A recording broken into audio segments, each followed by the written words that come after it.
Hello everybody, how are we? Welcome back to another F1 related stream where I actually talk about things that are happening in F1 right now, and the Hungarian Grand Prix is about to happen this weekend, so I thought I'd do a little preview and give you some of my predictions as well this weekend. So yeah, hopefully you're going to enjoy it. Thumbnail could probably be better. I'm looking at that now, thinking it's a bit shit. It's absolutely pissing it down outside at the moment, so apologies if you can hear any rain. Also, my fridge is making a lot of noise. I probably need to get it replaced, but it's just humming constantly, so if you hear that in the background, I am really sorry. But yeah, we're going to make sure that I've got my... Oh my god, why aren't you doing this? Oh, for God's sake. Every time I try and watch my stream from my phone so that I can keep an eye on the chat, it doesn't let me. Right, there we go. Cool. Right, live chat hooked up. Let's go. But yeah, I'm just going to give you some of my predictions and some. I've got a nice little fancy graphic, so I'm going to run you through some stuff, and let you know what I think. So let's swap out this fancy transition to a new thing. There we go. Look at that, fancy graphics. If it's loaded, I'm hoping it's loaded. Yes, I think it has. Okay. Right, so Hungarian Grand Prix predictions coming into this weekend. Obviously Oscar Piastri has got a 16-point lead over Lando Norris. Took a brilliant victory last time out in Belgium, and I think he's going to carry on that momentum this weekend. I think he's going to make it 2 wins in a row, go into the summer break full of confidence with a nice little buffer to Lando. Obviously, if Lando can get a win, make it 3 wins out of 4, then obviously that will hit different. He'll have a bit of a psychological boost going into that break. I'd said a lot in the last stream that Belgium was the last race before the summer break. I said it like several times over the course of the entire stream, and I don't know why I said it, because I just completely forgot that the Hungarian Grand Prix was this weekend. I didn't realise. But yeah, that's me being a complete idiot. So I will run you through my race predictions, and we've obviously got pole position, bold prediction, which I will get into all of that as well.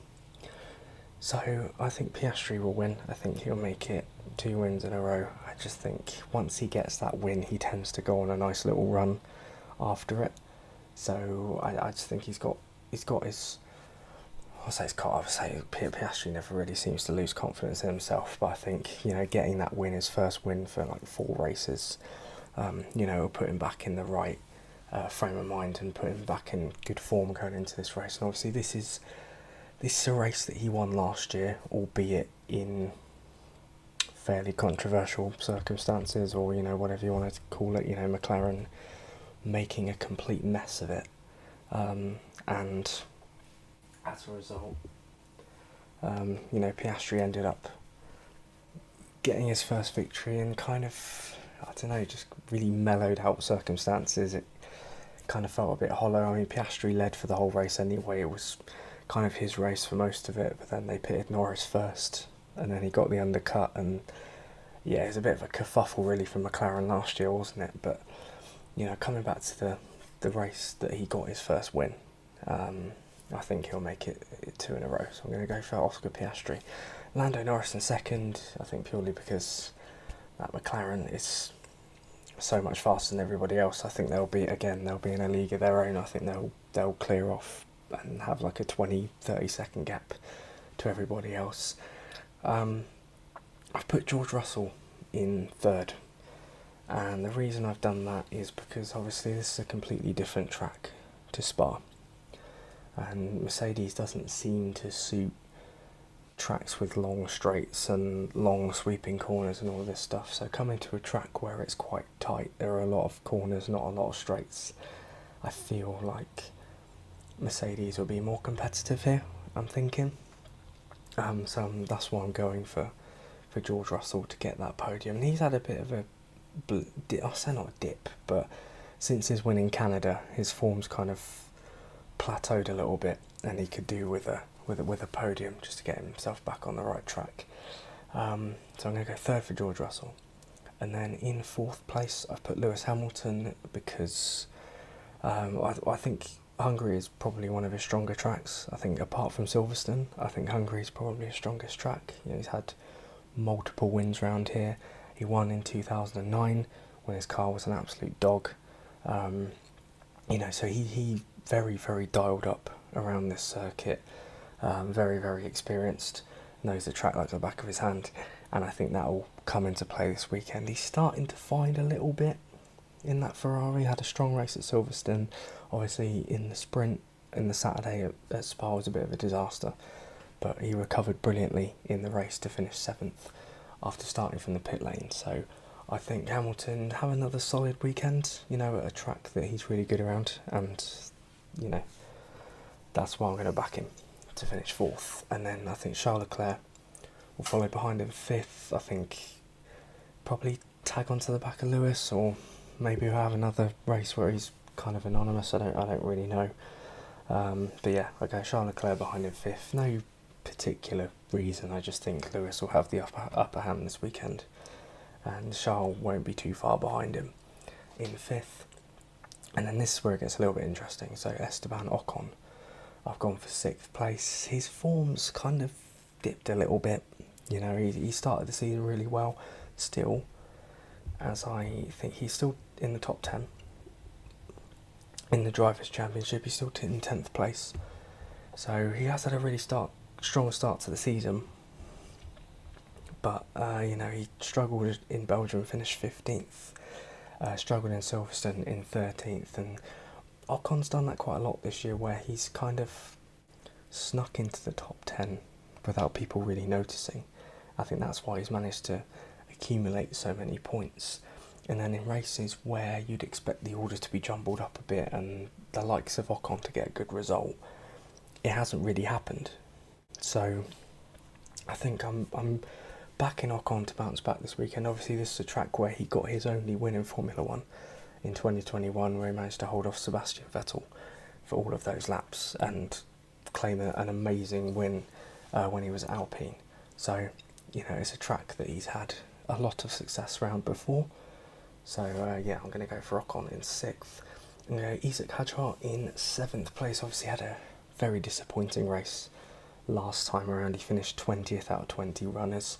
But it's come out since that he had an issue on the car that was causing him to, you know, be considerably slower than he would have been otherwise. I remember seeing Hamilton overtake him on the Kemmel Straight, and honestly, it was like he was overtaking a Formula 3 car. It was like Hadjar was so slow on the straight, and I thought that's really, really not normal. Like, it's not normal to be that slow. So the fact that there was an issue there makes it understandable, but I think he'll bounce back quite well. He's been an excellent qualifier all year. You know that there's a 90% chance that Hadjar will qualify in the top 10, and then obviously Hungary being a tricky track to overtake on, if you qualify in the top 10, you're very likely to stay there. So I'm going to go for Hadjar in 7th place. Now 8th place, I've gone for Yuki Tsunoda. Now there was promise at Spa. It didn't quite happen for him in the end. Got stuck behind Gasly and Behrman, and he got involved in that little battle. But there was promise for Yuki Tsunoda in Spa, and obviously with Lauren Mecky's taken over and, you know, instructing the team to give more parts of the car to Yuki, because obviously Yuki had a very outdated package. Obviously found out that Verstappen was getting all the spare parts stockpiled for his car and Yuki was getting nothing. So now that he's getting these updates as well, it seems to feel a bit more confident now that Lauren Mekis is there. Obviously somebody that he worked with at Racing Bulls, somebody that he knows well, and I feel that will give him a psychological boost. You know, even if I'm not expecting Tsunoda to have a major turnaround and start getting podiums and start being on Verstappen's pace. That's not going to happen.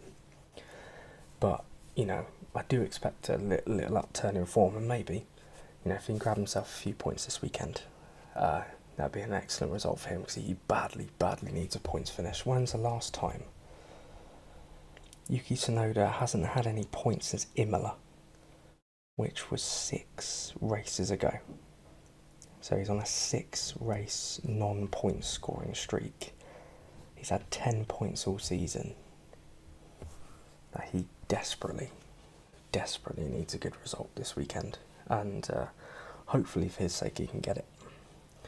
Now in 9th place, talking of drivers who need good results, I'm gone for Kimi Antonelli to finish in 9th place, grab himself a couple of points.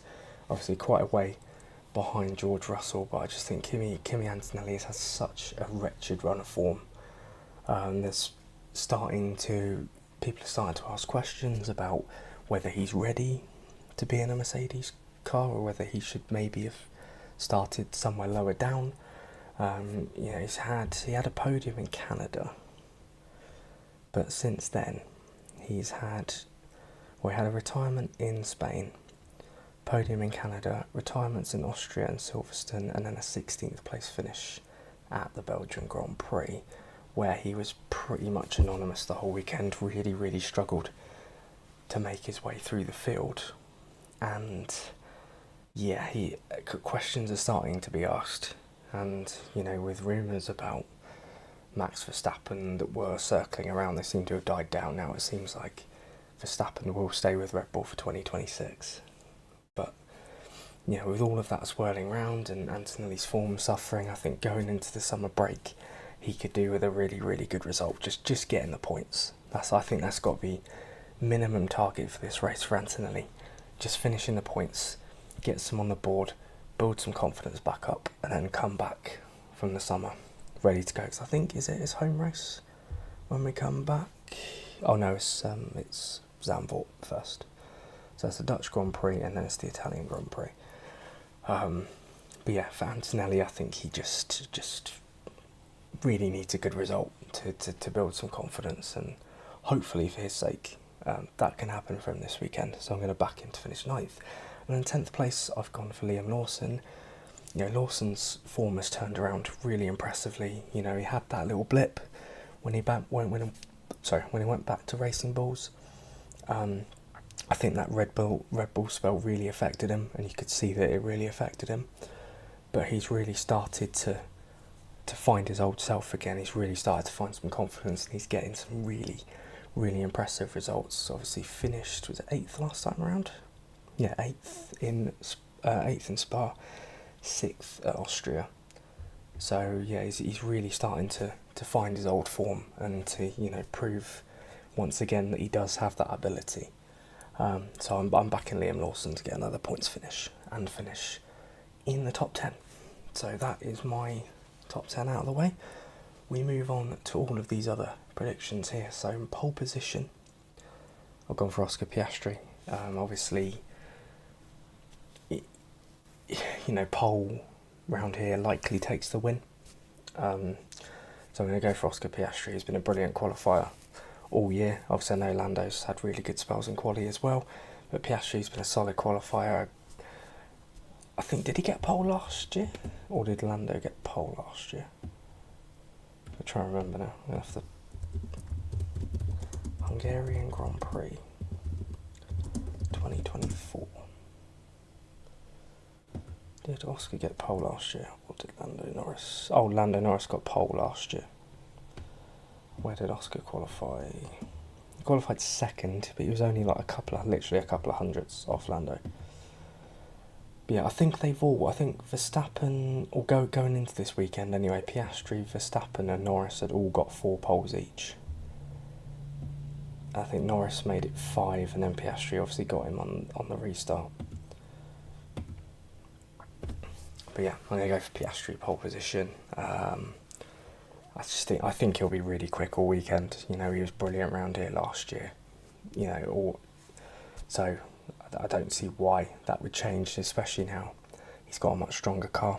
I think Lando won't be too far off him. He'll probably be like a couple of hundredths, if that. It'll be very, very close. Norris, I wouldn't be surprised if Norris got pole either. I think it really is a toss-up because they are both excellent qualifiers. So yeah, but I'm backing Oscar Piastri to get the pole position. Fastest lap, I'm going for Charles Leclerc. Literally no reason. I think I've got a feeling that Leclerc's kind of going to be in a race on his own, and he'll have a lot of clear air, and he'll just get the fastest lap purely through, there's no turbulent air from anybody else, and I think that'll be why. Bold prediction, here we go.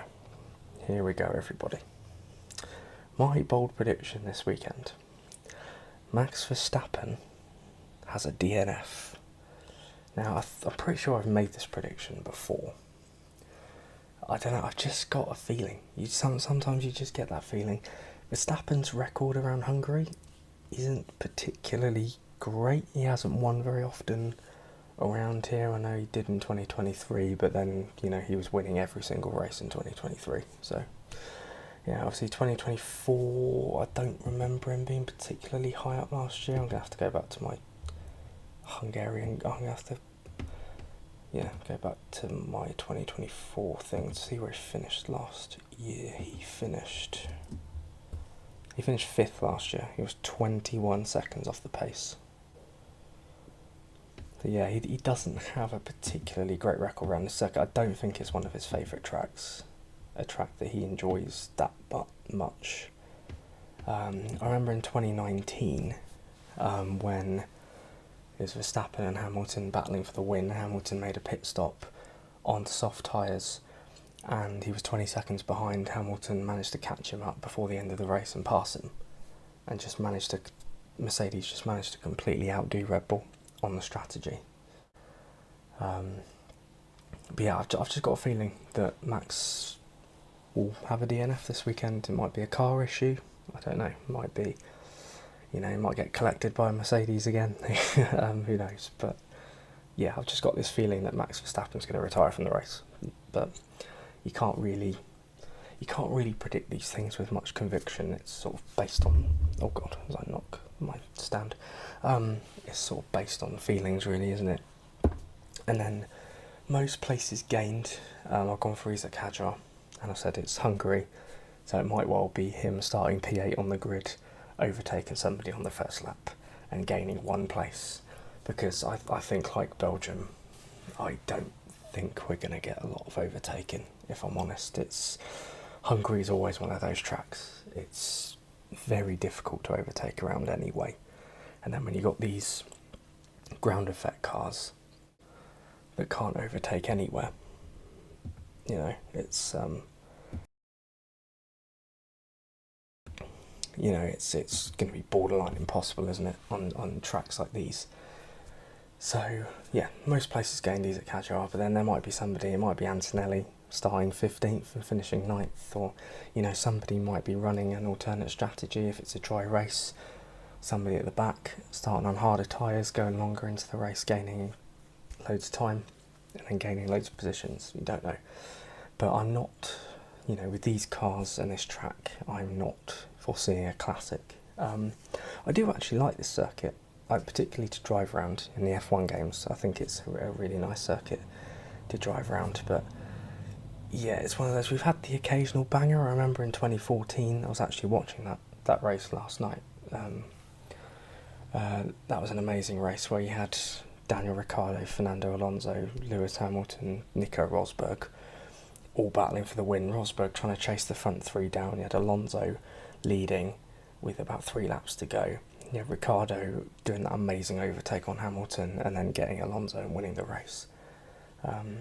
Sebastian Vettel's 360 somehow not ending up in the wall. And 2015 the race was quite good as well, when Vettel won it.